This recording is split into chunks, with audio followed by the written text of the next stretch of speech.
దేవుని పరిశుద్ధ నామమున మీ అందరికీ వందనాలు. మరి ఈరోజు కూడా మరి యొక్క సంఘమును గురించి ఈరోజు మనం నేర్చుకుందాం. ప్రకటన గ్రంథంలో ఆసియాలోని 7 సంఘాలలో మనం 2 సంఘాలను గురించి తెలుసుకున్నాం. ఎఫెసీ సంఘము, స్ఫుర్ణ సంఘము. ఈరోజు పెర్గము అనే సంఘము, వాటి వివరాలు, వాటిని మీరు నేర్చుకోవాల్సింది, వాటి ద్వారా మనం తెలుసుకోవాల్సిన సంగతులు ఏదో చూద్దాం. ప్రకటన గ్రంథం, యోహాను రాసిన ప్రకటన గ్రంథం 2వ అధ్యాయము 12 నుండి 17 వచనాలు మనము ఒక్కొక్కరంగా చదువుకుందాం. దేవుని మందిరంలో మర్యాదగా క్రమంగా ఉండాలని వాక్యం చెప్తుంది. నీ మందిరంలోకి పోయినప్పుడు నీవు నీ ప్రవర్తనను చూచుకొను. మరి మనుషులు లేకపోతే వేషధారులు వేసినట్టు ఉండకుండా జాగ్రత్తగా ఉండాలని దేవుని వాక్యం చెప్తుంది. ప్రకటన గ్రంథము 2వ అధ్యాయము 12 నుండి 17 వచనాలు. ప్రకటన గ్రంథము 2వ అధ్యాయం 12 నుండి 17 వచనాలు నేను చదువుతున్నాను. 12 నేను చదువుతాను, 13 సంతోష్, అట్లాగే పౌలు గారు, ఇట్లాగే చదవచ్చిన వాళ్ళందరూ చదవండి. పెర్గములో ఉన్న సంఘపు దూతకు ఇలాగు వ్రాయము: వాడి అయిన 2 అంచులు గల ఖడ్గము గలవాడు చెప్పు సంగతులు ఏవనగా, సాతాను సింహాసనమున్న స్థలంలో నీవు కాపురం ఉన్నవని నేను ఎరుగుదును. మరియు సాతాను కాపురం ఉన్న ఆ స్థలంలో నా యందు విశ్వాసమై ఉండి నన్ను గూర్చి సాక్షి అయిన అంతిపయాను వాడు మీ మధ్యను చంపబడిన దినములలో నీవు నీ నామము గట్టిగా చేపట్టి నా యందలి విశ్వాసమును విసర్జింపలేదని నేను ఎరుగుతున్నాను. అయినను నేను నీ మీద కొన్ని తప్పిదములు మోపబలిచి ఉన్నది. అవేవనగా, విగ్రహములకు బలి ఇచ్చిన వాటిని తిన్నట్టును, జాగ్రత్తను చేయనట్టును, ఇశ్రాయేలులకు గురి యొక్కమని బాలాకునకు నేర్పిన బిలాముల బోధను అనుసరించువారు మీలో ఉన్నారు.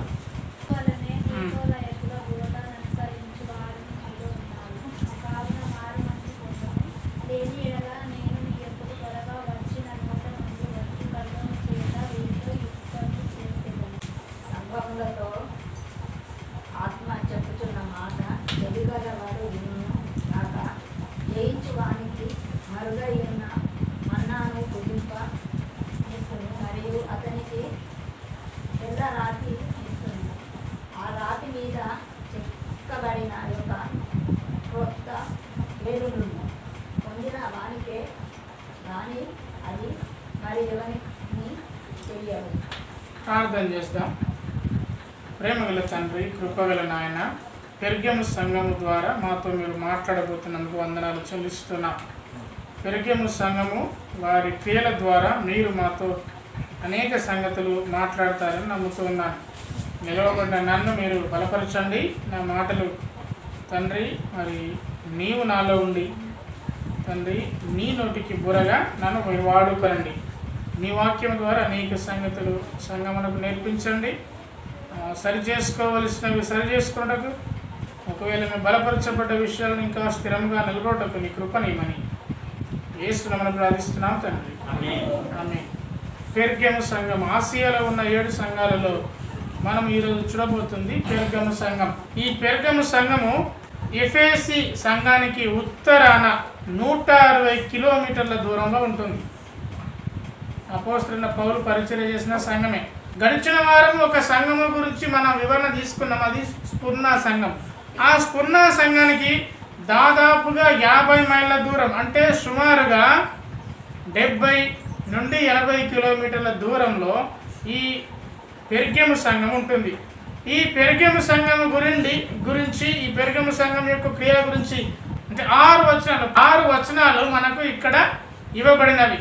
ఈ పెర్గము సంఘం యొక్క క్రియలు ఎలా ఉన్నాయి, ఈ పెర్గము సంఘమును ఏ విధంగా దేవుడు యోహాను ద్వారా హెచ్చరిస్తున్నాడు అనే విషయాలను ఈరోజు మనము ధ్యానించబోతున్నాం. మొదటిగా, పెర్గము సంఘములో ఉన్న దూతకు ఇలాగు వ్రాయము. పెర్గము సంఘపు దూతకు రాస్తున్న వారు ఎవరంటే, వాడి అయిన 2 అంచులు గల ఖడ్గము గలవాడు చెప్పు సంగతులు ఏమనగా. అందరికీ ఇంట్లో కత్తులు ఉన్నాయి. ఉన్నాయా లేవా? ఉన్నాయి. దేనికి ఉన్నాయి కత్తులు పెట్టుకున్నారు? చంపడానికా, కూరగాయలు కోయడానికా?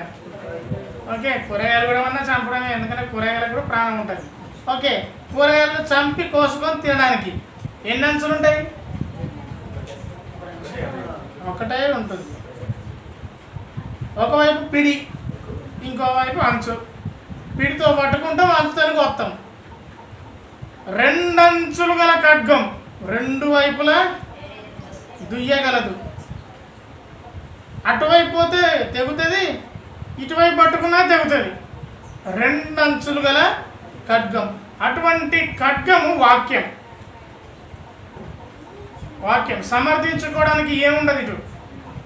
అంటే ఈ వాక్యం బట్టి ఏం కాదులే, నేను ఇలా చేసినా పర్వాలేదులే అనుకోవడానికి లేదు. అటువైపు పోతే ఇటుకు దిగుతుంది, లేదు లేదు దీన్ని సమర్థించుకుంటే అటువైపు దిగుతుంది. అంటే రెండు వైపుల పదును గల కత్తి కేవలం వాక్యం మాత్రమే. రెండు వైపుల పదునున్న కత్తిని మనం చూసామా? నిజ జీవితంలో చూడం, అట్లా ఉండదు. ఒకవేళ తయారు చేసినా దాన్ని మనం చూసినా దాన్ని మనం వాడలేము. ఎందుకు? ఒకవైపు పట్టుకుంటే చెయ్యి తెగుతుంది, అవునా కదా? రెండంచులు గల ఖడ్గం గలవాడు. ప్రకటన గ్రంథము 1వ అధ్యాయం 16వ వచనం. ఆయన తన కుడి చేత 7 నక్షత్రాలు పట్టుకొని ఉన్నాడు. ఆయన నోటి నుండి రెండంచులు గల ఖడ్గం ఒకటి బయలు పెడుచున్నాను. రెండంచుల గల ఖడ్గం ఆయన నోటి నుంచి వస్తుంది. నోటి నుంచి వస్తుందంటే కత్తి వస్తలేదు, రెండంచులు గల వాక్యం వస్తుంది. ఇది అలంకారంగా వాడబడింది. అలంకారంగా వాడబడిందంటే మీకు ఒక ఉదాహరణ చెప్తాను. నీ రూపము చంద్రబింబం వలె ఉన్నది. అంటే చంద్రతిరే ఉన్నావు నీ ముఖం అంతా, అంటే తెల్లగా గుండ్రంగా ఉన్నదా? కాదు కదా. నీ ముఖం అందంగా ఉందని చెప్తున్నాడు, అవునా కదా? అట్లాగే ఇక్కడ కూడా రెండంచులు గల ఖడ్గము గలవాడు అంటే ఆయన ఏమి రెండంచుల కత్తి పట్టుకొని లేడు. రెండంచుల గల ఖడ్గము అంటే దాన్ని మనం ఎలా అర్థం చేసుకోవాలంటే, ఏదైనా ఒక తప్పు చేసినప్పుడు దాన్ని సమర్థించుకుందామని వాక్యము ద్వారానే కొన్ని సమర్థనీయమైన మాటలు తీసుకుంటే,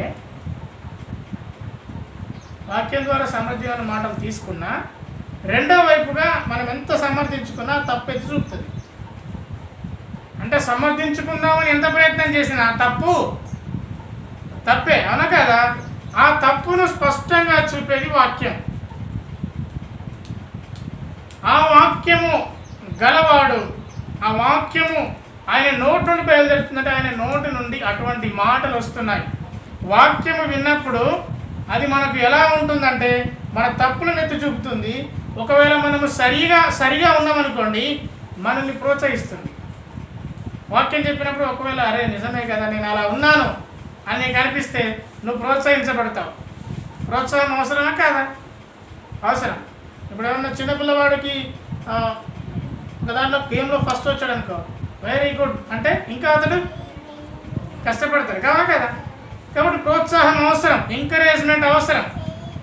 అట్లాగే ఎంకరేజ్మెంట్తో పాటు పొరపాట్లు కూడా తెలిసి ఉండాలి, అవునా కదా? తెలిసి ఉండాలి. కాబట్టి పొరపాట్లు ప్రోత్సాహము రెండు కలగలిపినది దేవుని వాక్యం. దేవుని వాక్యంలో ప్రోత్సాహం ఉంటుంది, అట్లాగే పొరపాట్లను కూడా ఎత్తి చూపుతుంది. రెండంచులు గల వాడి అయిన ఖడ్గం ఆయన నోటి నుంచి వస్తుంది, అంటే వాక్యము ఆయన నోటి నుంచి వస్తుంది. ఎప్పుడైనా వాక్యం విన్నప్పుడు ఆ మాటలతో మీకు కనుక ప్రోత్సాహం రాకపోతే, ఈ మాట అనకూడదు, ఒకవేళ మీరు వ్యర్థులేమో. ఒకవేళ ఈ వాక్యం విన్నప్పుడు నేను సరి చేసుకోవాల్సినవి ఉన్నది అని మీరు గ్రహించకపోతే మీరు వ్యర్థులే. అంటే మీకు ఏమి చెప్పినా అర్థమవట్లేదు. దేవుని వాక్యం రెండంచుల ఖడ్గం. సరి చేసుకోకపోతే ఏమవుతుంది? కత్తి తెగుతుంది. ఇప్పుడే గొడ్డలి చెట్టు వేరున ఉంచబడి ఉంది. మన పీక మీదనే గొడ్డలు ఉంది. సరి చేసుకోకపోతే మనము చంపివేయబడతాము, నరకంలో వేయబడతాం. దాన్ని మనము సరి చేసుకునే సమయం ఇప్పుడే కాదు, ఆదివారమే కాదు, ప్రతి దినం సరి చేసుకోవాలి. ఎప్పటిదాకా సరి చేసుకోవాలో చచ్చే వరకు సరి చేసుకోవాలి. ఇక సరి చేయబడేది లేదు అనేది ఏం లేదు. ఇంకా సరి చేసుకోవాలి, ఇంకా సరి చేసుకోవాలి, సరి చేసుకోవాలి, సరి చేసుకోవాలి. పరిగెత్తేవాడు, పరుగు పందెంలో పరిగెత్తేవాడు, వాడికి టైం అనేది ఉంటుంది. ఆ టైంలో పరిగెడితే కానిస్టేబుల్ ఉద్యోగం వస్తుంది. అదే ఒలింపిక్స్లో అందరికంటే వేగంగా పరిగెడితేనే వాడు గోల్డ్ మెడల్ సంపాదించుకుంటాడు. మనము కూడా వాక్యము ద్వారా సరి చేసుకోవాలి. ఆ వాక్యము 2 అంచులు గల ఖడ్గం. అంచులు గల ఖడ్గాన్ని మన చేతిలో పట్టుకున్నాం. ఇది కేవలం పేపర్తో కూడింది కాదు, ఇది 2 అంచులు గలది. ఆ 2 అంచులు గల ఖడ్గము గలవాడు చెప్పే సంగతులు ఏంటంటే, సాతాను సింహాసనం ఉన్న స్థలములో మీరున్నారు. సాతాను సింహాసనం ఉన్న స్థలములో నీవు కాపురం ఉన్నావు. బా, ఆ సంఘం ఎంత గొప్ప సంఘం అంటే, సాతాను ఎక్కడ ఉంటుందో అక్కడనే ఉన్నదంట. ఆ సంఘంలో దేవుడు లేడు, సాతాను ఉన్నాడు. సాతాను కాపురం ఉన్న స్థలంలో నీవు ఉన్నావు. మన గురించి ఏం దేవుడు సాక్ష్యం చెప్తాడు? 2 అంచులు గల ఖడ్గమున్న యేసుక్రీస్తు ప్రభువారు ఏమని సాక్ష్యం చెప్తాడు? పలానా తాళ జిల్లా సంఘం సాతానున్న స్థలంలో ఉంది అని చెప్తాడా? లేదు, ఆ సంఘంలో దేవుని ఆ కార్యాలు కనబడుతున్నది, దేవుని క్రియలు కనబడుతున్నదని చెప్తాడా? మరియు సాతాను కాపురమున్న స్థలములో నా యందు విశ్వాసి అయి ఉన్నవాడు ఉన్నాడట. సాతాను కాపురం ఉన్న స్థలములో ఆ సంఘం ఉంది, పెరిగిన సంఘం ఉంది. అయినా సాతాను కాపురం ఉన్న స్థలములో కూడా ఆయన యందు విశ్వాసి అయిన ఒక వ్యక్తి ఉన్నాడు. అతను అంతిపయ. చూడండి, సాతాను ఉన్న స్థలంలో కూడా విశ్వాసాన్ని కాపాడుకున్న వ్యక్తి అంతిపై. బా, సాతాను ఉన్న స్థలము, మన స్థలం సాతాను ఉన్నదా? దేవుడు ఉన్నాడా? సాతాను ఎక్కడ ఉన్నాడు? ప్రపంచం అంతా ఉన్నాడు. వాడు ఇక్కడ అక్కడని కాదు, అందరిని ప్రేరేపిస్తున్నాడు. మరి సాతాను ప్రేరేపణలో ఎక్కువ ఉన్నామా, దేవుని ప్రేరేపణలో ఎక్కువగా ఉన్నామా? మనల్ని పరీక్షించుకోవాల్సిన సమయం. సాతానున్న స్థలంలో మీరున్నారు అని ఎందుకన్నాడంటే, ఈ పెరిగెము సంఘంలో చక్రవర్తి ఆరాధన ఎక్కువ. చక్రవర్తే రాజు, చక్రవర్తే దేవుడు. అంటే రాజే దేవుడు, ఎందుకంటే ఆయన రాజు. ఓ శాసనం చేస్తారనుకోండి, పాటించాలి రాజు. ఒకళ్ళు పాటించకపోతే దేశద్రోహం. నీకు దేశభక్తి లేదు. అలా అనుకునేవారు ఆ కాలంలో. చక్రవర్తిని పూజించాలి, వ్యక్తిని పూజించాలి, వ్యక్తిని గొప్ప చేయాలి. ఇప్పుడు మన సంఘాలలో కూడా వచ్చింది.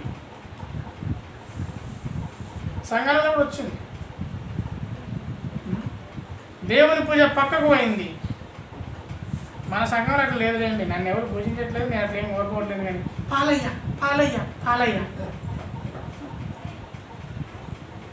ఆయన రావడంతో నీకు ఇట్లా అంటాడు. ఆయన దేవుడు కాదు, అట్లా ఆయన కూడా అంతే. ఈయనకి ఎన్ని బలహీనతలు ఉన్నాయి, ఆయన కూడా అన్ని బలహీనతలు ఉన్నాయి. పాలయ్య అనగానే తన కాళ్ళు చేతులు గసగస వణుకుతాడు. అయ్యా అని. దేవుని సేవకుని గౌరవించాలి, కానీ అంత అవసరం లేదు. అట్లానే మొత్తమే గౌరవించకుండా ఉండలేరు, అంత ఉండాలి. అంటే మనం ఎక్కువ ఎవరము కాము. ఆ విషయం మనం జ్ఞాపకం పెట్టుకోవాలి. మనము ఎప్పుడైతే వ్యక్తికి ఆరాధికులం అవుతామో, మనం విగ్రహారాధికులమే. అది ఎవడైనా, పాస్టర్ అయినా, రాజు అయినా, అధికారైనా, సర్పంచ్ అయినా, ఎమ్మెల్యేలైనా, ఇంకెవరైనా. ఎమ్మెల్యేలకు ఆరాధికులు లేరా? ఉన్నారు. మనుషులకు ఆరాధికులు లేరా? ఉన్నారు. పాస్టర్లకు ఆరాధికులు లేరా? ఉన్నారు. ఆ దరిద్ర సంఘం వచ్చేసింది. మనుషులకు ఆరాధికులు లేరా? ఉన్నారు. ఆనాడు చక్రవర్తి ఆరాధన. బంగారానికి ఆరాధికులు లేరా? ఉన్నారు. డబ్బుకు ఆరాధికులు లేరా? ఉన్నారు. ఇల్లుకు ఆరాధికులు లేరా? ఉన్నారు. ఒక ఆయన కట్టక ఇల్లు కడతాడు, తెల్లందాకా పొద్దుందాకా దాన్ని ఉత్తాడు. నీళ్ళు వస్తానయా? ఉత్తాడు.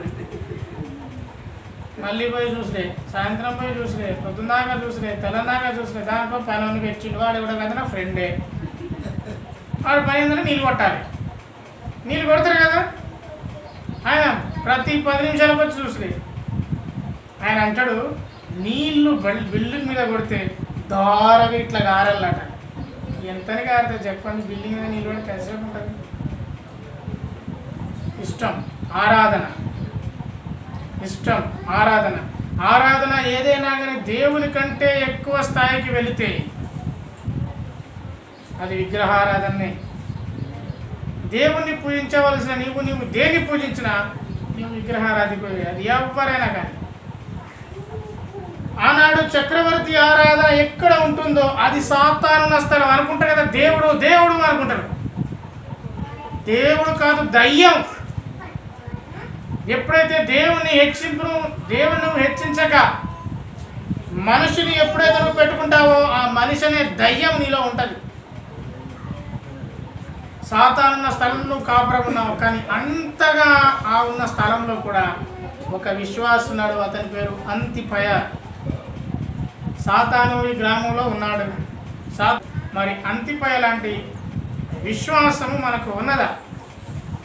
సాతాను ఉన్నా కానీ సాతాను రాజ్యంలో కూడా ఒక నీతిమంతుడు ఉన్నాడు. లోకం చెడిపోయినప్పుడు లోకంలో ఉన్న వాళ్ళందరూ చెడిపోతారు, కానీ చెడిపోకుండా ఉన్నవాడు ఒకడు ఉన్నాడు, అంతిపయ. నా యందు విశ్వాసయుండి నన్ను గూర్చి సాక్షి అయిన అంతిపయ వాడు మీ మధ్య చంపబడిన దినములలో. సాతానున్న స్థలంలో సంఘం ఉన్నది. ఆ సంఘంలో ఒక విశ్వాసి ఉన్నాడు, అతని పేరు అంతిపయ. అతన్ని చంపేశారు. చక్రవర్తిని ఆరాధించట్లేదు, దేవుణ్ణి ఆరాధిస్తున్నాడు. అతన్ని చంపేశారు. చంపేసిన దినాల్లో కూడా ఆ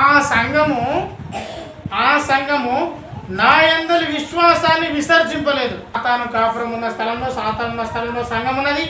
ఆ సంఘంలో ఒక గొప్ప విశ్వాసి ఉన్నాడు. అతని విశ్వాసమును బట్టి అతన్ని చంపేశారు. అయినా మిగతా వాళ్ళు విశ్వాసాన్ని కోల్పోలేదు. ఎంత గొప్ప సంఘం,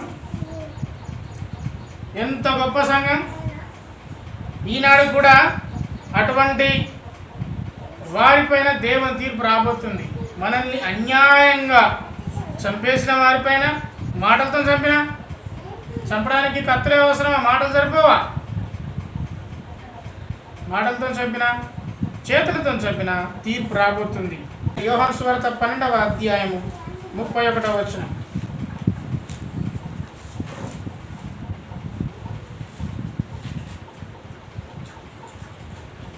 ఇప్పుడు ఈ లోకమునకు తీర్పు జరుగుతున్నది.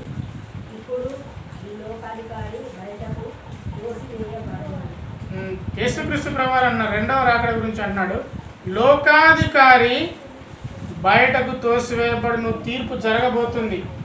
ఆ లోకాధికారి ఎవడు? సాతాను. లోకానికి ఆయన అధికారి. లోకానికి ఆయనే అధికారి. మంచి అధికారి అంటారు, కానీ మంచి అధికారి ఎవరు లేడు. వాడు లోకానికి అధికారి సాతాను.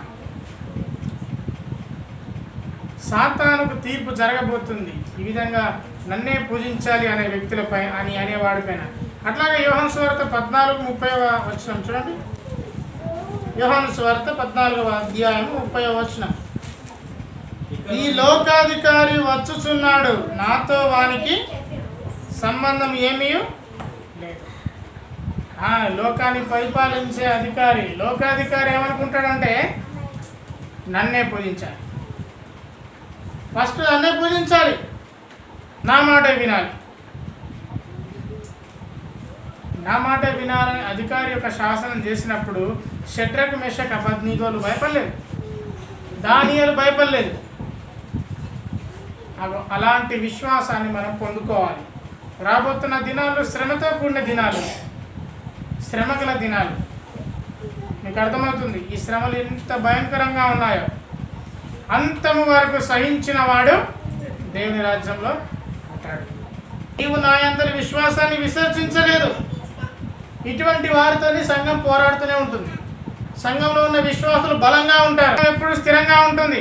ఎవడైతే నేనే రాజును, నేనే దేవుని చెప్పుకునే వారి పైన సంఘం ఎప్పుడు పోరాడుతూనే ఉంటుంది. సంఘం ఎప్పుడు స్థిరంగానే ఉంటుంది. ఇప్పుడు పెరిగేమ సంఘం అయితే అలా అనుకున్న వారిపైన పోరాడుతూనే ఉంది.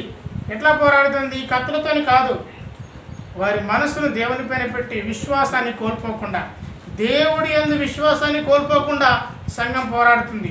సంఘానికి శ్రమలు వస్తున్నాయి, అయినా సంఘం నిలబడుతుంది. సంఘానికి బాధలు వస్తున్నాయి, సంఘం నిలబడుతుంది. సంఘానికి ఇబ్బందులు వస్తున్నాయి, సంఘం నిలబడుతుంది. సంఘంలో ఉన్న వ్యక్తులు చంపివేయబడుతున్నారు, అయినా సంఘం నిలబడుతుంది. సంఘము శ్రమలలో నిలబడుతుంది. దేవుని చిత్తమైతే దేవుని రాజ్యమును కూడా ఎత్తబడుతుంది. ఆమేన్. ఎఫెసీలకు రాసిన పత్రిక 6వ అధ్యాయం 12వ వచనం. ఏలయనగా మనము పోరాడున్నది శరీరముతో కాదు, శరీరులతో కాదు, శరీరముతో కాదు కానీ ప్రధానులతోనూ అధికారులతోనూ ప్రస్తుత అంధకార సంబంధులకు లోకనాథులతోనూ ఆకాశ మండలంలో ఉంటున్న దురాత్మ సమూహములతోనూ పోరాడుతున్నాం. చాలు. మనము పోరాడుతున్న శరీరంతో కాదు. ఒకవేళ మీరు అనుకుంటున్నారా, నేను వాడితో పోరాడుతున్నా, వీడితో పోరాడుతున్నా, ఈ విషయమే పోరాడుతున్నా, ఆ విషయమే పోరాడుతున్నా, నువ్వు అనుకోవచ్చు. నిజమే, వాడితో పోరాడుతున్నా, నువ్వు నిజంగా వాడితో పోరాడలేదు, వాడిని ప్రేరేపించే సాతానుతో పోరాడుతున్నావు.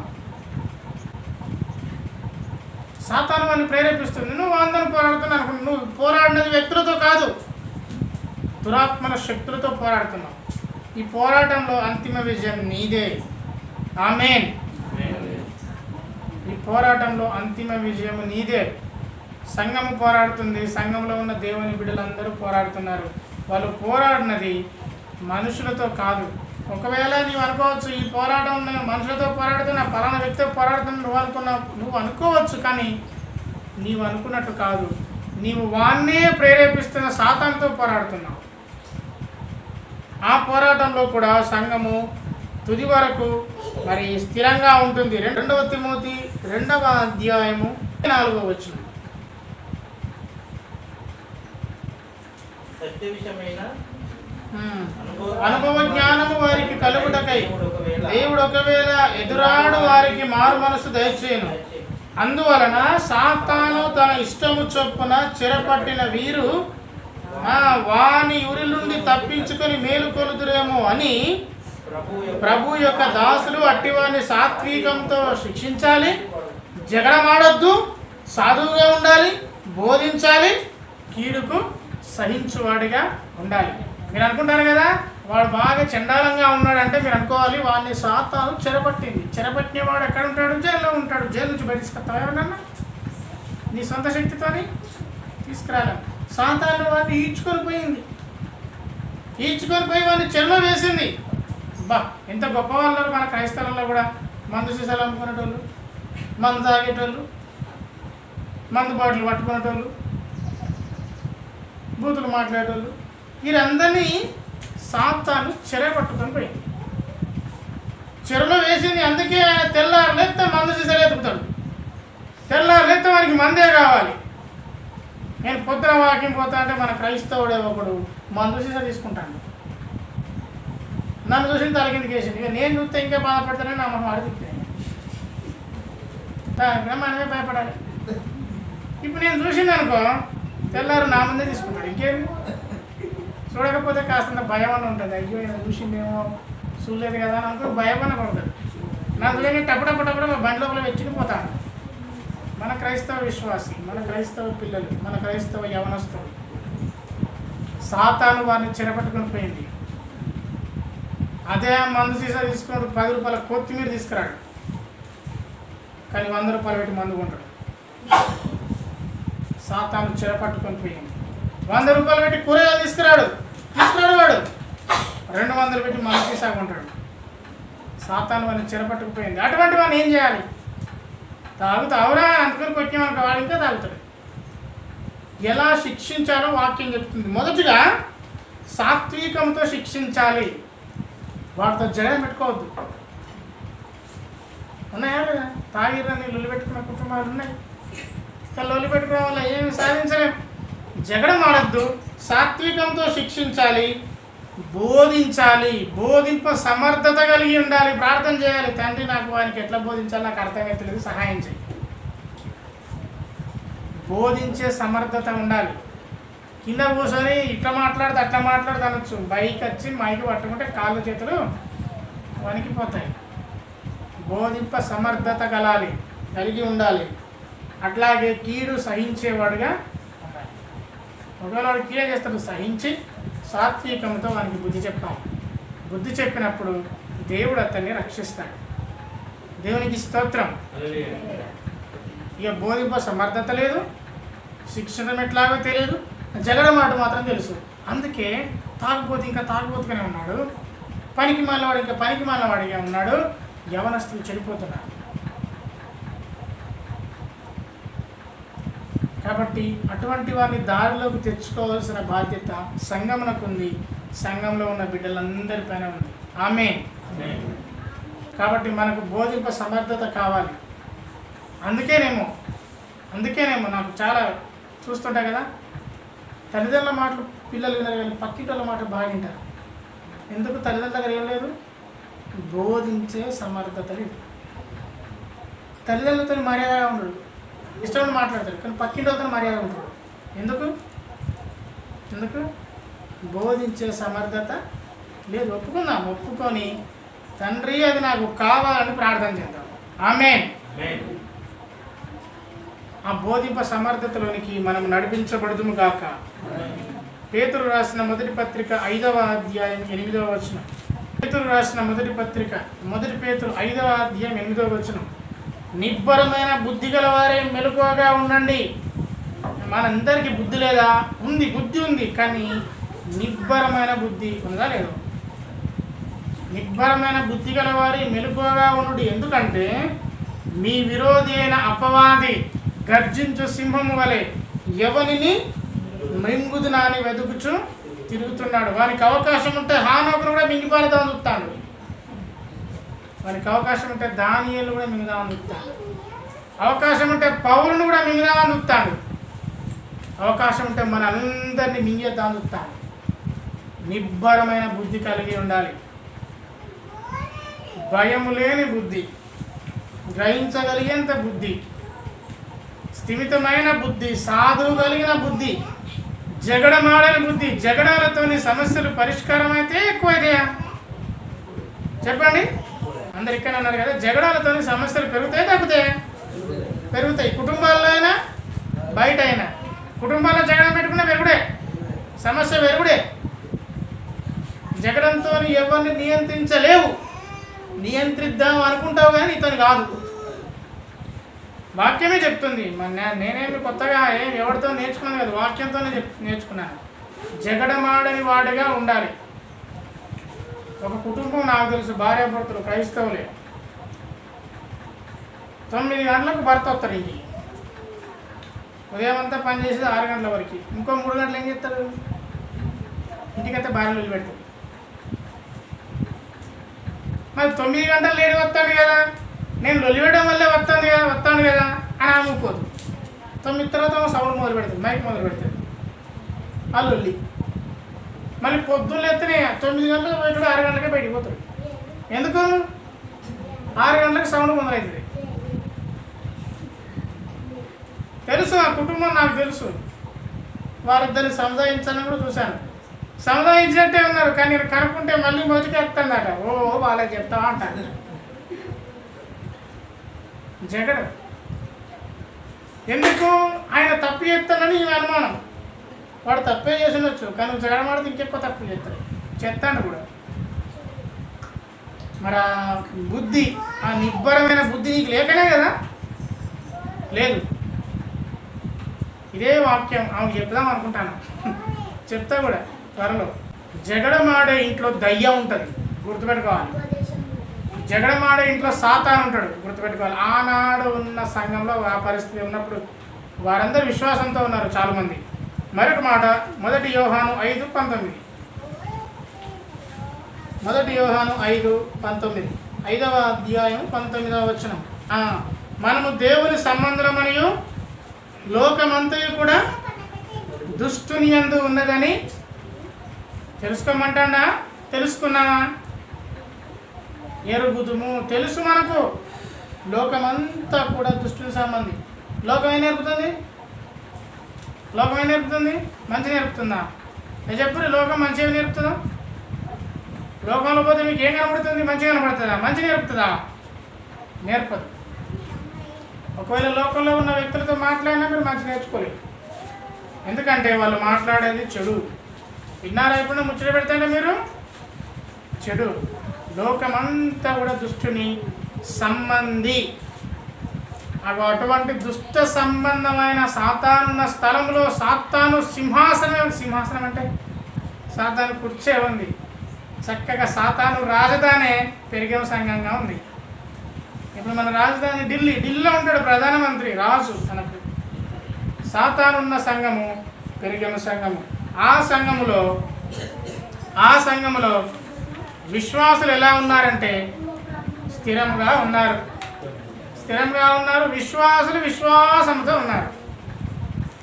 అదే అంటున్నారు, చంపబడిన దినంలో నీవు నా నామమును గట్టిగా చేపట్టి నా యందలి విశ్వాసము విసర్జింపలేదని నేను ఎరుగుదును. అయినను నేను నీ మీద కొన్ని తప్పిదములు మోపవలసి ఉన్నవి. చూడండి, దేవుడు మాట్లాడుతుంటే మొదటగా తిట్టినా పొగిడాడా? దేవుడు మాట్లాడుతున్నాడు కదా, మొదటగా ఏమన్నాడు? తిట్టాడా పొగిడాడా? పొగిడాడు. ముందుగా దేవుడు వారిని పొగిడాడు. మీరు విశ్వాసంగా గలవారే నాయన అని పొగిడాడు. అంటే మనము ఎవరిని దారికి తెచ్చుకోవాలంటే ముందు ఏం చేయాలి? పొగడాలి. పొగిడి అప్పుడు అనాలి, నానా అయినా కొన్ని తప్పిదాలు ఉన్నాయి నాన్న, వాక్యం నేర్పుతుంది. అదే ముందే అనొచ్చు కదా, నువ్వు ఈ తప్పు ఉంది, నువ్వు ఈ తప్పు అనలేదు.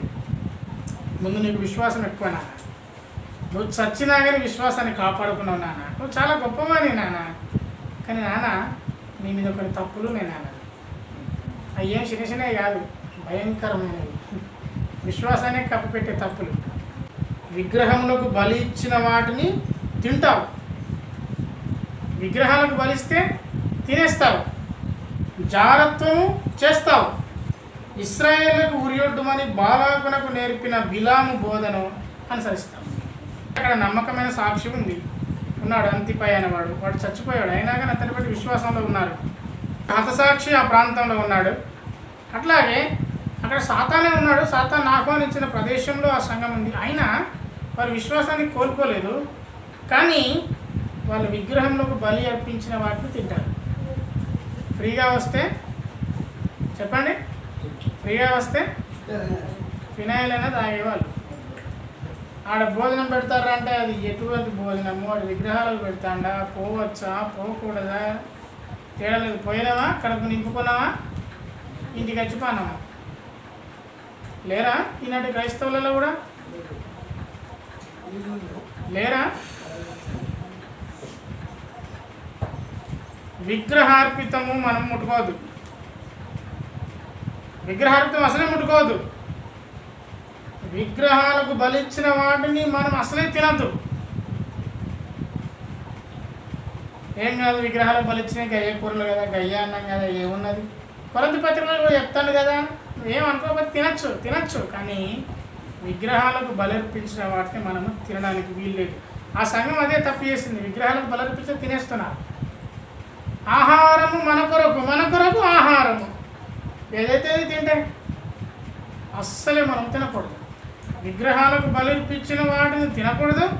విగ్రహాలకు బలర్పిస్తారని తెలిసి అక్కడికి మనం పోకూడదు. చాలా ప్రమాదం అది. వాటితో మనం పాలివారం అవుతాం. అటువంటి వారి దగ్గరికి దేవుడు వాక్యం చెప్తాను, రెఫరెన్స్ చూపిస్తున్నాను కానీ దయ్యాన్ని పంపిస్తారట దేవుడు. దయ్యం అట స్థలం వెతుకుతుందట క్రైస్తవులలో.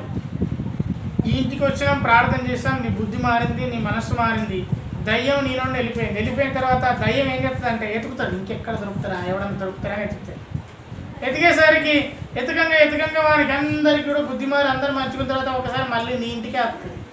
వచ్చినప్పుడు నీవు కనుక అదే మారు మనసుతో ఉండకుండా ఎప్పుడైనా నువ్వు నీ మారు మనసుని కోల్పోయి నీ మనసు మళ్ళీ ఖరాబ్ అయిపోతే 14 రేట్ల దయ్యాలు పడిపోతాడు. ఇంకో 14 తయారు చేసుకుని వస్తాడు. ఇలాగ అక్కడన్నది ఇంతకుముందు మా దగ్గరనే ఉంటుంది, ఇప్పుడు మళ్ళీ వెళ్ళిపోయినా వాడు మారింది అనుకున్నా మారలేదు కాబట్టి నీ నాతో పాటు ఇంకో 14 దయ్యాలు వేసుకుని వస్తాను.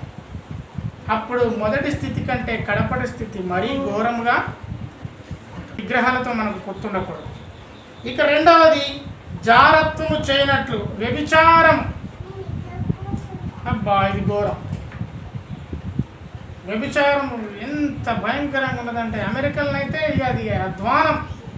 అమెరికా లాంటి దేశాలలో వాళ్ళు ఎందుకు పెళ్లి చేసుకుంటారో ఎందుకు విడాకులు ఇచ్చుకుంటారో వాళ్ళకే అర్థం కాదు. 6 నెలలు పెళ్లి చేసుకుంటారు, ఉంటారు, మళ్ళీ ఇంకొకరికి పెళ్ళి. ఫేమస్ క్రిస్టియన్ పర్సన్స్ లేకపోతే ఫేమస్ వ్యక్తులు వారి గురించి చెప్తా అంటే నలుగురు భార్యలు ఒక్కొక్కరికి. ఆ టైం ఉంటుంది అన్నట్టు. ఒక్కొక్కరికి 2 సంవత్సరాలు, 2 సంవత్సరాలు ఉంటాడు, ఆ 2 సంవత్సరాలు ఇంకొకరికి, ఆ 2 సంవత్సరాలు ఇంకొకరికి, మళ్ళీ వాడు చర్చికి వెళ్తారు. ఇక ఆడవాళ్ళు పెళ్లి చేసుకోరు, మగవాళ్ళని పెళ్లి చేసుకోరు. నిన్నటి పేపర్లో వచ్చింది, ఒక హిజ్రాను ఒక వ్యక్తి పెళ్లి చేసుకున్నాడంట. ఇలాంటి భయంకరమైన జాగ్రత్తలు జరిగిపోతున్నాయి. సంఘంలో కూడా వచ్చేసింది. ఒక చర్చిలో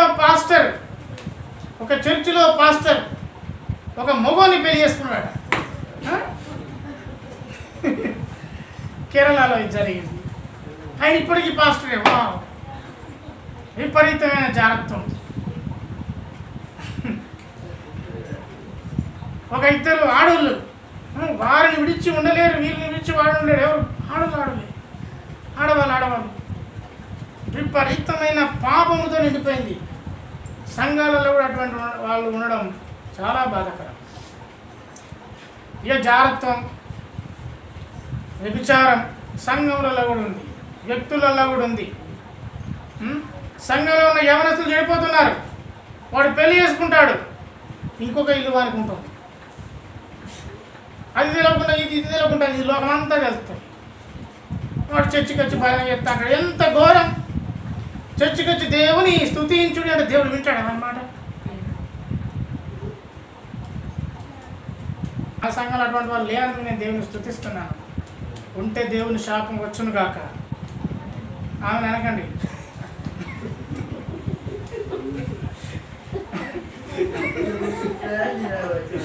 వాళ్ళు మారు మనసు పొందురు కాక. ఎందుకంటే మన పిల్లలే ఉన్నారు యవనస్తులు. ఆనాటి సంఘము మోసపోయింది. దేవుని బిడ్డలంగా చాలా బాధాకరమైన సంగతి. వ్యభిచారం అనే రోగము చాప కింద నీరులా విస్తరిస్తుంది. అవునా కాదా నేను చెప్పింది? మీ కాలనీలలో మీ వాళ్ళు నడితే మీకు అర్థమైపోతుంది, సూపర్గా అర్థమైపోతుంది. ఎవరెవరు ఏంటనే సంగతి మీకు తెలుసు. జారత్వం ఉంది కొరంతి సంఘంలో, జారత్వం ఉంది పెరిగేమ సంఘంలో. జారత్వం సంఘంలో ఉండకూడదు. మనల్ని మనం కాపాడుకోవాలి. మన ప్రవర్తన, మన శీలాన్ని కాపాడుకోవాలి. శీలమే అంటే ఆడలకు కాదు, మగవాళ్ళకు ఉంటుంది. అందరికీ ఉండే శీలమే. శీలం అంటే ప్రవర్తన కాపాడుకోవాలి. జారత్వం సంఘంలోకి వచ్చేసి వ్యభిచారులు సంఘంలో ఉన్నారు. మన సంఘంలో కాదు, సంఘాలలో ఉన్నారు. వ్యభిచారులే పాస్టర్లుగా ఉన్నారు. ఇంకేంది, ఇంకా సరిపోదా? ఒక సంఘంలో ఒక పాస్టర్ ఉన్నాడు, ఆయనకు చాలా సంఘాలు ఉన్నాయి, ఆయనకు 2 భార్యలు. పాపం ఒక సంఘము పాస్టర్ ఆహ్వానించిండట. ఓసారి ఫస్ట్ భార్యను పట్టుకొని వచ్చిండట. పట్టుకొచ్చిన తర్వాత స్పీకర్కి వెళ్ళిన తర్వాత అందరూ సన్మానం చెప్తారు కదా. అరే పాస్టర్ అమ్మ 2 వచ్చారు, సన్మానం చేయరు అంటే ఒక టవల్ తెచ్చారు, కప్పారు. కప్పిన తర్వాత మరోసారి వెళ్తే ఇంకో భార్యను పట్టుకొని పోయిన తర్వాత సన్మానం చేయాలి కదా. అయ్యో పాస్టర్ గారు వారు అమ్మగారు తీసుకురాలేదు, పాస్టర్ గారిని అంటే ఇంకో చెప్తాడు, చిన్న అమ్మగారు వచ్చిందంటే అమ్మగారు ఏంటంటే వెయ్యి. అంతకుముందు ఇంకోరు వచ్చారు కదా. నేను కల్పించి చెప్పింది కాదు, ఇది నిజంగా జరిగింది. దేవుని వాక్యం చెప్తుంది, దేవుడు వేరుపరిచిన వారిని ఎవరు వేరుపరచకూడదు అంటే అర్థమైంది. విడాకులే మనకు ఉండకూడదు. కానీ విడాకులేవా? ఫస్ట్ అందరు కొట్టుకునేవారు, చంపుకునేవారు. అబ్బా ఈ కోర్టు అనుకున్నది కదా, ఈ కొట్టుకునే వాళ్ళకి సపరేట్ కోర్టు ఉండాలని క్రిమినల్ కోర్టులు పెట్టింది. ఆ తర్వాత తెల్లారులైతే పొద్దులైతే భూమి తగాదాలు ఎక్కువ ఉన్నాయి, దీన్ని కూడా సపరేట్ చేయాలని సివిల్ కోర్టు పెట్టింది. ఆ తర్వాత విడాకులు ఎక్కువైపోయినాయి. ఎప్పుడు చూసినా న్యాయమూర్తులు కూర్చుంటే మళ్ళీ విడాకులే. అందుకే సపరేట్గా ఫ్యామిలీ కోర్టులు పెట్టేసింది. అంత ఘోరంగా విడాకులు వచ్చినాయి. ఆ విడాకులు తీసుకున్నాడు ఇంకో పెళ్లి కోసం పరిగెడుతున్నాడు. ఎందుకు? దేవుని పిల్లలంగా మార్పు పొందాలి. మార్పు పొందకపోతే ఒకవేళ గడిచిన కాలంలో తప్పులు చేస్తే ఉండొచ్చు, ఏ తప్పులైనా ఉండొచ్చు, మనం జగడమాడే వాళ్ళం కావచ్చు, ఎటువంటి తప్పులైనా దేవుని సన్నిధికి వచ్చి క్షమాపణ అడగాలని ఈ మాటలు నేను మీకు చెప్తాను. మూడవదిగా బిలాము బోధ. బాలాకు అనే వ్యక్తి ఇశ్రాయేలును చూశాడు. ఈ బిలాం అనే వ్యక్తి శపిస్తే శాపము తగిలిపోద్ది, కాబట్టి శపించు అని, అయ్యా నీకు గిఫ్ట్ ఇస్తా, నువ్వే శపించు, దేవుని సేవకుని కదా శపించు అంటే శపించడానికి పోతారు గిఫ్ట్ కోసం. శపించడానికి పోయేసరికి దేవుడు అంటాడు, గాడిదతో మాట్లాడే బుద్ధి చెప్తాడు, నువ్వు ఎందుకు శపిస్తున్నావు దేవుని జనులను, నువ్వు శపించకూడదు, నువ్వు దీవించాలంటే పోయి దీవిస్తాడు. దీవించిన తర్వాత రాజు వచ్చి నువ్వేంది దీవించినావు, నేను శపించమన్నాను కదా, నీకు గిఫ్ట్ ఇస్తానన్నాను కదా, నువ్వు శపించుకో అంటే మళ్ళీ శపించడానికి పోతాడు. మళ్ళీ శపించడానికి పోతే దేవుడు మళ్ళీ అతనికి బుద్ధి చెప్తాడు, వెంటనే మరలా దీవిస్తాడు. దీవించిన తర్వాత ఈ బాలాకు వచ్చి బిలాం ఏంది బిలాం ఇట్లా చేస్తావు, నీకు గిఫ్ట్ ఇద్దరన్నా కదా బిలాం శపించు అంటే బిలాం అంటాడు, అయ్యా నేను వాళ్ళని శపించలేను అంటే, అయ్యా వాళ్ళు జనం ఎక్కువ, వాళ్ళు బాగా ప్రబలిపోతారు, వాళ్ళు వచ్చి నా మీద పడితే చంపేస్తారు కదా అంటే, ఒక్క ప్లాన్ చెప్తా బాలాకు, నేను వాళ్ళని శపించను, నువ్వు వాళ్ళని చంపొద్దు, ఒక్క ప్లాన్ చెప్తా. ఏం చెప్తావు? వాళ్ళు పాపం చేసేలా చెయ్యి, వాళ్ళే సర్వనాశనం అయిపోతారు. నువ్వు ఇది బిలాం బోధ. వాళ్ళు ఏం చేశారంటే మోయాబుసులను పెళ్లి చేసుకున్నారు. దేవుడు వారిపైన ఉగ్రతను కుమ్మరించడానికి టప్ప టప్ప టప్ప టప్ప ఇస్రాయేలు చేసుకున్నారు. ఇది బిలాం బోధ. అంటే ఏంటంటే చంపినట్టు మనకు తెలియవద్దు, కొట్టినట్టు చంపినట్టు వానికి తెలియవద్దు, కొట్టినట్టు వానికి అర్థం కావద్దు, వాడు మాత్రం సర్వనాశనం అయిపోవాలి. ఇది అంటే ఏం చేయాలి? నీ గురించి నీకు తెలియకుండా వానికి ఒకరికి చెప్తాడు, వాని గురించి వాని తెలియకుండా ఇంకొని చెప్తాడు, వీళ్ళిద్దరు కొట్టుకు చెప్తారు, వీళ్ళేమో అక్కడ చూసుంటారా. అర్థమైంది మీకు? సూత్రధారి వాడే, తనుకునేది వీని వల్లే, కానీ వీని వల్లే తనుకుంటారు వాళ్ళు తెలియదు. ఇది బిలాం బోధ. అంటే మనము నాశనం చేద్దామన్న వ్యక్తులు మన ప్రమేయం ఉండి, మన ప్రమేయం ఉన్నట్టు వాళ్ళకు అర్థం కాకుండా వాళ్ళు కొట్టుకొని చచ్చేలా చేయడం. లేవా బిలాం బోధలు? బిలాం బోధ అంటే వాక్యమే కాదు, మనం చెప్పే మాటలు. ఎంతమంది, దయచేసి క్షమించండి, ఎంతమంది అలా మీరు ఇతరులకు లొలిపెట్టించారు, ఎంతమంది ఇతరుల కుటుంబాలను వాళ్ళకు తెలియకుండా వాళ్ళని నాశనం చేశారు. అలా మీరు చేయలేదు, ఎందుకంటే మీరందరూ మంచి వాళ్ళు, దేవుని రక్తంలో కరగబడ్డ వాళ్ళు. మనకు అటువంటి లక్షణాలు లేవు, అందుని బట్టి నేను దేవుని స్తుతిస్తున్నాను. ఇలా పూర్వకాలంలో తెలియక దేవుని తెలుసుకోక ముందు చేస్తే క్షమించమని అడుగుదాం, కానీ దాదాపుగా నాకు తెలిసి మీరెవరు అట్లా లేరు, నేను నమ్ముతున్నాను. ఎందుకంటే మనం ఒకరి మేలు కొనేవారమే కానీ ఒకరి కీడు కొనేవారము కాము. నమ్మచ్చా? లేదు నేను మేలు పొందాలి కానీ వాడు సర్వనాశనం కావాలి, కానీ నా వల్ల సర్వనాశనం అయిందని వాళ్ళు ఎవరు తెలియలేదంటవా? సమస్తము దేవుని ఆధీనంలో ఉంది.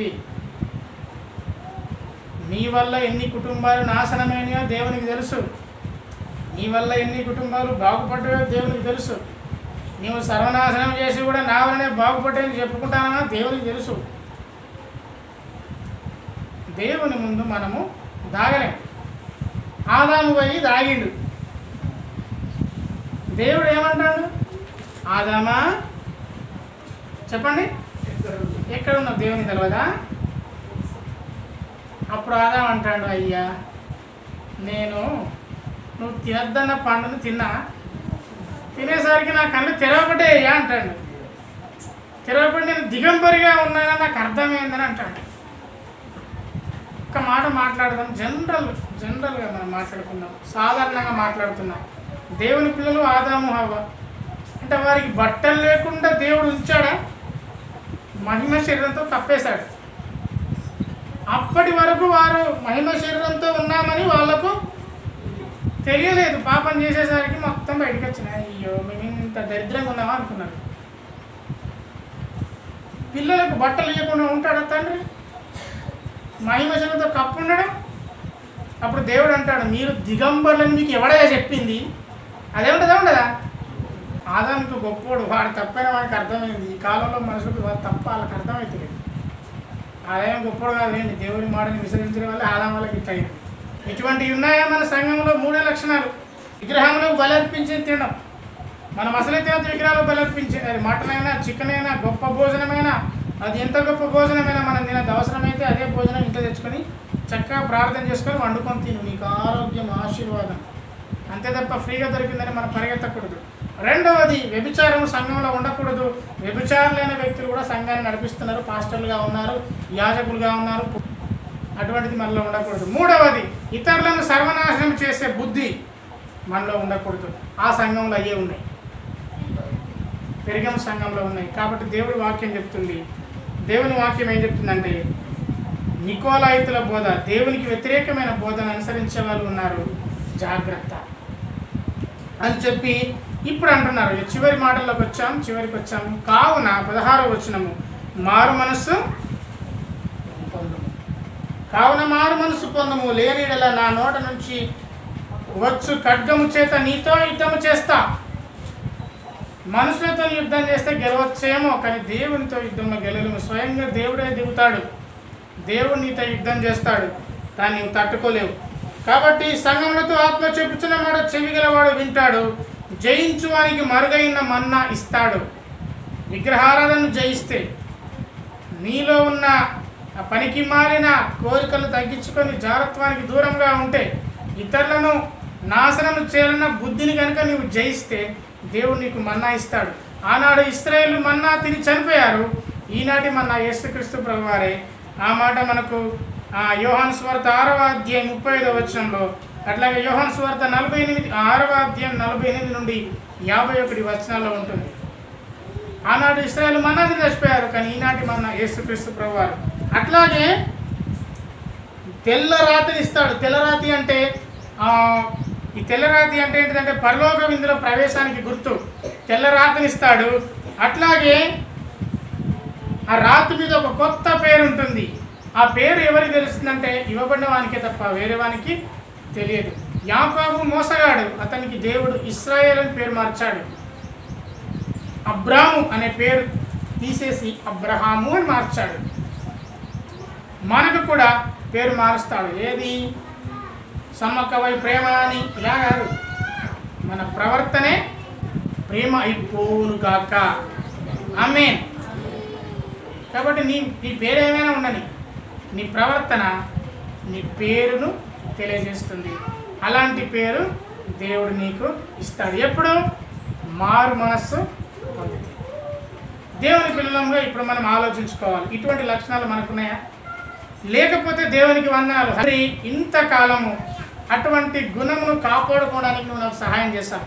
నాలో జాగ్రత్తం లేదు, నాలో విగ్రహారాధన లేదు, నాలో ఇతరులు నాశనం అయిపోవాలనే బుద్ధి లేదు. ఇప్పటి వరకు నాకట్టి గుణము నాకు ఇచ్చావు, నీకు వందనాలు. అటువంటిగానే నేను చచ్చే వరకు నేను ఉండాలి. మనము దేవుణ్ణి స్తుతించాలి, ప్రార్థన చేయాలి. తండ్రి, అటువంటి లక్షణాలు నేను చచ్చే వరకు పట్టుకోవాలి. అటువంటి నాకు రావద్దు. సాతాను స్థలంలోనే నేనున్నాను, కానీ ఆ విశ్వాసం వాళ్ళు ఎంత కాపాడుకుని నేను కాపాడుకోవాలి. నువ్వు నాకు సహాయం చేయి తండ్రి అని ప్రార్థన చేయాలి. అట్లాగే దేవుని స్తుతించాలి. ఒకవేళ లేకపోతే మారు మనస్సు పొందాలి. మారాలా లేదా? ఎంతమంది మీరు వచ్చినప్పుడు ఎండ వచ్చిందా లేదా? ఇప్పుడు మారిపోయింది. ఇంటికి పోతే మళ్ళీ ఎండ వస్తుంది. రాత్రి అయితే వర్షం పడుతుంది, అది వేరే విషయం అనుకోండి. ఎందుకంటే వాతావరణం మారుతుంది, మనము మారాలి. శరీరం మారుతుంది, జుట్టు మారుతుంది, నల్లగా ఉన్న బొచ్చు తెల్లగా అవుతుంది, ముడతలు లేని శరీరానికి ముడతలు వస్తున్నాయి. మనం కూడా మారాలి. ఎవరు పర్ఫెక్ట్ కాదు, ఎవరు గొప్పలు కాదు, ఇక్కడ ఎవరు ఉన్నతమైన వ్యక్తులేం కాదు. అందరికీ బలహీనతలు ఉన్నాయి. నాకున్నట్టే మీకున్నాయి, మీకున్నట్టే నాకున్నాయి. కానీ ఎంతగా మనల్ని మనం కాపాడుకుంటామో అంతగా దేవుడు మనల్ని ఆశీర్వదిస్తాడు. మార్చుకోవాల్సిన సంగతులు ఉంటే మార్చుకుందాం, గొప్పగా ఉన్న సంగతులు ఉంటే వాటిని బట్టి దేవుణ్ణి స్తుతిద్దాం. దేవుడి కృప మనకు దయచేయును గాక, మారు మనస్సు పొందుదాము గాక. అవసరమైతే ఒకవేళ స్థిరంగా ఉంటే చివరి వరకు స్థిరపరిచి మనం నడిపించును గాక. అందరం తల వంచి దేవుణ్ణి స్తుతిద్దాం. దేవుడి మాటలు దీవించును గాక. అందరం తల వంచి దేవుని స్తుతిద్దాం. ప్రభు యేసు నా రక్షక నొసగు కన్నులు నాకు నిరతమునే నిన్ను చూడా ప్రభు యేసు నా రక్షక నొసగు కన్నులు నాకు నిరతమునే నిన్ను చూడా అల్ఫయు నీవే ఓమేగయు నీవే